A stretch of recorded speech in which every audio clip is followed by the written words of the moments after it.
تو مشورہ کیا ہے؟ ہمارے نبی کی سنت، محمد صلی اللہ علیہ وسلم کی سنت۔ سنت کا مطلب کیا ہے؟ جو ہمارے نبی نے کر کے دکھایا۔ سمجھ میں آ رہی بات؟ کیونکہ اللہ تعالیٰ نے ہمارے نبی کو پوری دنیا کے انسانوں کے لیے نمونہ بنایا، انہوں نے اللہ کو راضی کر کے دکھایا۔ تو مشورہ کیا ہے؟ مشورہ صرف دین میں ہی نہیں ہے، جو بھی آپ کام کرو، جو بھی تمہیں کرنا ہے، اس میں جو بھی تمہارے خاص لوگ ہوں، گھر کے لوگ ہوں، گھر کے ممبر ہوں، جیسی بات ہو ویسے ہی جو ہے لوگوں کو لے کر بیٹھیں اور اس میں پھر مشورہ کریں کہ بھی فلاں کام کو کس طرح سے کیا جائے، فلاں کام کے کرنے کا طریقہ صحیح کیا ہے۔ سمجھ میں آ رہی ہے بات؟ اب اس میں پھر کیا ہوتا ہے کہ ایک دوسرے سے رائے لی جاتی ہے، ایک دوسرے سے رائے لی جاتی ہے، سب کی عقل الگ الگ ہوتی ہے نا، سب کی سمجھ الگ الگ ہوتی ہے، پتہ نہیں کس کے دماغ میں کون سی بات آ جائے۔ اب یہ جو ہمارا دماغ ہے، یہ جو ہمارے دماغ کے خیال ہیں، رچنا سب کے اندر ایک ہی ہے، اللہ کی رچی ہوئی، اچھائی پہ چل برائی سے بچ۔ اس میں خیالات اللہ کی طرف سے الگ الگ آتے رہتے ہیں، ان خیالوں کو اللہ ہی جانتا ہے کہ کیا کیا خیال ہمارے من میں آ رہے ہیں، شیطان کی طرف سے بھی آتے ہیں، اللہ کی طرف سے بھی آتے ہیں۔ اب اللہ کو من کا حال پتہ ہے، ہمیں نہیں پتہ سامنے والے کے من میں کیا ہے۔ تو اب جو انسان دل سے اللہ کے لیے کوشش کرتا ہے اور محنت کرتا ہے تو اللہ کو معلوم ہے، اللہ تعالیٰ اس کے لیے اپنا راستہ کھول دیتا ہے۔ تو جو بھی بات اللہ کی ہو اسے دھیان سے سنیں اور اس پہ غور کریں اور دل سے اللہ کی طرف بڑھیں، تاکہ اللہ تعالیٰ ہمیں ہمارے من کا حال جانتا ہے تو وہ اپنا راستہ کھول دے گا پھر۔ تو مشورہ کیا ہے؟ ہمارے نبی کی سنت۔ مشورے میں کیا ہے؟ خیر، بھلائی۔ دیکھو کوئی بھی کام اگر کسی انسان کو کرنا ہے، مان لیا مجھے کوئی کام کرنا ہے، اگر میں اسے اپنی اکیلی عقل سے کروں گا، اکیلے ہی دماغ سے کروں گا، کسی سے رائے مشورہ نہیں لوں گا، تو میں اس میں ایک بار کو مار بھی کھا سکتا ہوں۔ سمجھ میں آ رہی ہے بات؟ اور اس دنیا میں انسان آتا ہے، اگر انسان کو 500 سال کی عمر بھی مل جائے نا، تب بھی اس دنیا کے سسٹم کو وہ سمجھ نہیں پائے گا۔ یہ دنیا ساری دھوکہ ہے کہ کیا چیز صحیح ہے، کیا چیز غلط ہے، اس دنیا میں انسان سمجھ نہیں پاتا۔ سمجھ میں آ رہی ہے بات؟ وہ بات ایک الگ ہے کہ کسی کام کو آپ چھوٹا سا کوئی کام ہے بار بار کر رہے ہیں، جتنی بار کریں گے اتنا بڑھیا ہوگا، ہے نا۔ لیکن دنیا میں کوئی بھی آپ کو نیا کام کرنا ہے، کوئی بزنس کرنا ہے، کچھ بھی کرنا ہے، تو اس میں جو ہے کسی دوسرے سے رائے مشورہ لے کر کرنا بہتر رہتا ہے۔ دوسرے سے جو ہے کوئی بات اچھی مل جائے تو اس میں کیا ہوگا کہ نقصان سے آپ بچ جائیں گے، اور مشورے سے اور بہت سارے فائدے ہیں۔ آپ کو جب بتایا گیا ہے کہ بھئی مشورہ کریں، مشورے میں جو ہے بتائیں بھئی مجھے یہ کام کرنا ہے، اس کام کو کیسے کیا جائے، الگ الگ لوگوں سے رائے لیں، وہ بتائے گا بھئی آپ اس کو ایسے کریں، اس طرح سے کریں، اور اس نقصان سے بچیں۔ اس کے دماغ میں اللہ تعالیٰ کیا بات ڈال دے تو آپ اس سے پہلے ہی جو ہے ہوشیار ہو جائیں گے، آگاہی مل جائے گی آپ کو۔ تو اسی طریقے سے جو بھی کام کریں وہ مشورے سے کریں، مشورے میں خیر ہے۔ اگر آپ نے مشورے سے کیا اور اس کام میں نقصان ہو گیا تو آپ کو اتنا پچھتاوا نہیں ہوگا کہ یار میں نے تو جو ہے پورے اچھے طریقے سے رائے مشورہ لے کر کے خوب سوچ سمجھ کر کے کیا تھا، میں نے تو ہیں، اب نقصان ہو گیا تو کوئی بات نہیں بھائی، اتنا پچھتاوا نہیں ہوگا ہیں۔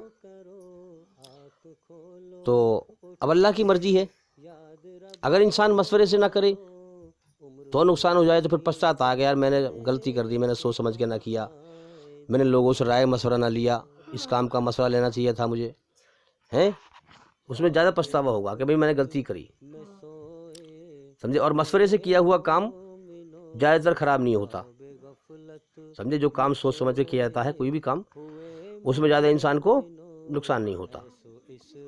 تو مشورے میں خیر ہے، خیر کا مطلب بھلائی، اور مشورہ ہمارے نبی کی سنت ہے۔ سمجھ میں آ رہی ہے بات؟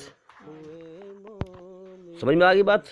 یہ میں نے تھوڑی سے جو ہے مشورے کے آداب بیان کر دیے ہیں۔ کسی کام کو کرنے کا طریقہ، کوئی بھی کام کریں تو آپ اسے مشورے سے کریں، دو لوگوں سے جو آپ کے پکش میں، یعنی جو لوگ آپ سے جلنے والے نہیں ہیں ان سے نہ لیں مشورہ، یاد رکھیں، جو آپ کے لیے بھلا چاہنے والے ہیں ان سے مشورہ لیں تو آپ کو وہ صحیح رائے دیں گے۔ سمجھے؟ اور جو جلنے والے ہیں وہ آپ کو غلط راہ دیں گے. تو جو اچھے لوگ ہیں انہی سے مشورہ، جو بھی کام کریں مشورے سے کریں، مشورے سے کریں گے سوچ سمجھ کر، تو تمہیں کبھی بھی جو ہے اتنا نقصان نہیں ہوگا انشاءاللہ. بازار سے کوئی سامان خریدنے جائیں تو اکیلے مت جائیں، ہیں 2 جنے جائیں کم سے کم. 2 جنے جائیں گے تو اس میں بہت فائدہ رہے گا، ایک دوسرے کا من بھی لگے گا. 2 جنے ہوں گے تو کسی دکاندار پہ اثر بھی پڑے گا، تمہیں وہ دھوکہ نہیں دے گا جلدی سے، سمجھے؟ 2 جنے ڈھنگ سے بات بھی کر لیں گے، سودا بھی کر لیں گے، سمجھے؟ تو اکیلے نہ جائیں، 2 جنے جائیں کم سے کم. کوئی بھی کام کریں تو اچھے لوگوں سے ایک دوسرے سے رائے لے کے کریں. سمجھ میں آ رہی ہے بات؟ تو اس میں جو ہے تمہیں اتنا پچھتاوا نہیں ہوگا. سوچ سمجھ کے کسی کام کو کرو گے تو وہ انشاءاللہ ٹھیک ہوگا اللہ کے حکم سے. تو سب کے سمجھ میں آ گئی بات؟ کوئی بھی کام کرنا ہے مشورہ ہمارے نبی کی سنت ہے، اللہ کا حکم ہے. اللہ کا حکم ہے کوئی بھی کام کرو اسے مشورے سے کرو، 2 لوگوں سے پوچھ کر کے کرو، جو اچھے لوگ ہیں ان سے رائے لو. کیا پتہ کس کے دماغ میں کوئی بات نہیں آ جائے، ہے نا؟ کس سے کون سی بات مل جائے اور جو ہے کیا چیز صحیح مل جائے. تو اس جو بھی کام کریں مشورے سے کریں، ٹھیک ہے؟ جو بھی کام کریں دین کا ہو دنیا کا ہو اسے دوسروں سے رائے مشورہ لے کر کریں. تو یہ ہے مشورے کے آداب جو چند بیان کیے ہیں، ہے نا؟ اب آگے جو ہے بات کریں گے بولنے کے آداب، بات چیت کرنے کے آداب، کس طرح سے بات چیت کریں. اللہ کے آگے صاف دل سے توبہ کرو، امید ہے کہ وہ تمہارے گناہ تم سے دور کر دے گا اور تم کو جنتوں میں جن کے نیچے نہریں بہ رہی ہیں داخل کرے گا. اس دن اللہ پیغمبر صلی اللہ علیہ وآلہ وسلم کو اور ان لوگوں کو جو ان کے ساتھ ایمان لائے ہیں رسوا نہیں کرے گا، بلکہ ان کا نور ایمان ان کے آگے اور داہنی طرف روشنی کرتا ہوا چل رہا ہوگا، اور وہ اللہ سے التجا کریں گے کہ اے پروردگار ہمارا نور ہمارے لیے پورا کر اور ہمیں معاف فرما، بے شک اللہ ہر چیز پر قادر ہے. لوگوں کا حساب اعمال کا وقت نزدیک آ پہنچا ہے اور وہ غفلت میں پڑے اس سے منہ پھیر رہے ہیں. ان کے پاس کوئی نئی نصیحت ان کے پروردگار کی طرف سے نہیں آتی مگر وہ اسے کھیلتے ہوئے سنتے ہیں. ان کے دل غفلت میں پڑے ہوئے ہیں. کوہ طور کی قسم اور اس کتاب کی جو لکھی ہوئی ہے گشادہ ورق میں، اور آباد گھر کی اور اونچی چھت کی اور جوش مارتے سمندر کی، کہ تمہارے پروردگار کا عذاب واقع ہو کر رہے گا اور اس کو کوئی روک نہیں سکے گا. جس دن آسمان لرزنے لگے کپ کپا کر اور پہاڑ سچ مچ اڑنے لگیں تو اس دن جھٹلانے والوں کے لیے خرابی ہوگی جو بیکار باتوں میں پڑے کھیل رہے ہیں. جس دن ان کو آتش جہنم کی طرف دھکیل دھکیل کر لے جائیں گے اور کہا جائے گا یہی وہ جہنم ہے جس کو تم جھوٹ سمجھتے تھے. تو کیا یہ جادو ہے یا تم کو نظر ہی نہیں آتا؟ اس میں داخل ہو جاؤ اور صبر کرو یا نہ کرو تمہارے لیے یکساں ہے. جو کام تم اے انسان تجھ کو اپنے پروردگار کرم گستر کے بارے میں کس چیز نے دھوکہ دیا؟ وہی تو ہے جس نے تجھے بنایا اور تیرے اعضاء کو ٹھیک کیا اور تیری قامت کو معتدل رکھا اور جس صورت میں چاہا تجھے جوڑ دیا، مگر ہے ہاتھ تم لوگ جزا کو جھٹلاتے ہو. وہی تو ہے جس نے تجھے بنایا اور تیرے اعضاء کو ٹھیک کیا اور تیری قامت کو معتدل رکھا.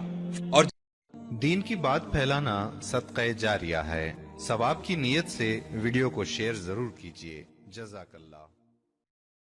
اے پیغمبر میری طرف سے لوگوں کو کہہ دو کہ اے میرے بندو جنہوں نے اپنی جانوں پر زیادتی کی ہے اللہ کی رحمت سے نا امید نہ ہونا.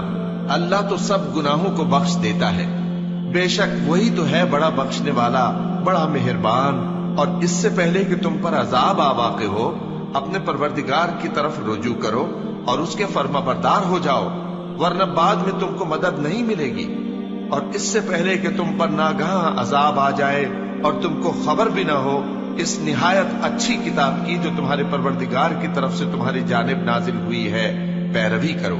ایسا نہ ہو کہ اس وقت کوئی شخص کہنے لگے کہ ہائے اس کوتاہی پر افسوس ہے جو میں نے اللہ کا حق ماننے میں کی اور میں تو ہنسی ہی کرتا رہا، یا یہ کہنے لگے کہ اگر اللہ مجھ کو ہدایت دیتا تو میں بھی پرہیزگاروں میں ہوتا، یا جب عذاب دیکھ لے تو کہنے لگے کہ اگر مجھے پھر ایک دفعہ دنیا میں جانا ہو تو میں نیکوکاروں میں ہو جاؤں. ارشاد ہوگا کیوں نہیں میری آیتیں تیرے پاس پہنچ گئی تھی مگر تو نے ان کو جھٹلایا اور شیخی میں آ گیا اور تو کافر بن گیا۔ اور اے مخاطب، جن لوگوں نے اللہ پر جھوٹ بولا تم قیامت کے دن دیکھو گے کہ ان کے چہرے سیاہ ہو رہے ہوں گے۔ کیا تکبر کرنے والوں کا ٹھکانہ دوزخ میں نہیں ہے؟